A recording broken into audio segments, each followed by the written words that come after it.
Hi guys, అందరికి voice వినిపిస్తుందా? Sorry friends, కొంచెం మీరు నన్ను అడుగుతున్నారు కా మూవీ లేదు, కా మూవీ ఇంకా రాలేదని. కా మూవీ వచ్చింది, బట్ ఏంటంటే కొంచెం లేట్ వచ్చింది. దీంట్లో 2 days డిలే అయినట్టుంది. మనం ఇక్కడ చూడండి, పైన మీకు థర్డ్ వన్లో కా మూవీ కనిపిస్తుంది ఈటీవీ. ఓకే, లేదు అనుకుంటే జియో టీవీ ప్లస్లోకి వెళ్ళండి. వెళ్ళిన తర్వాత పక్కన ఫర్ యూ ఉంది కదా, దాంట్లోకి వెళ్ళండి. కింద స్క్రోల్ చేయండి, ఇది ఇక్కడే ఉంది.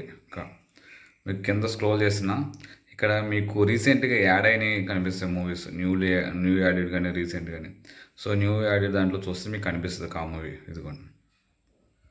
ఓకేనా, మీరు ప్లే చేస్తే సరిపోద్ది. ఓకే, మీకు అందరికీ అర్థమైంది అనుకుంటున్నాను నేను. సో నన్ను చాలామంది కామెంట్ చేశారు, నేను కొంచెం డాడీ హెల్త్ బాగోవడం వల్ల నేను మీకు రిప్లై ఇవ్వలేకపోయాను, నేను చూడలేకపోయాను. ఇప్పుడు చూసి మళ్ళీ మీకు చేస్తున్నాను. కొంతమంది తెలుసు, తెలియని వాళ్ళ కోసం ఈ వీడియో చేస్తున్నాను. Okay guys, thank you.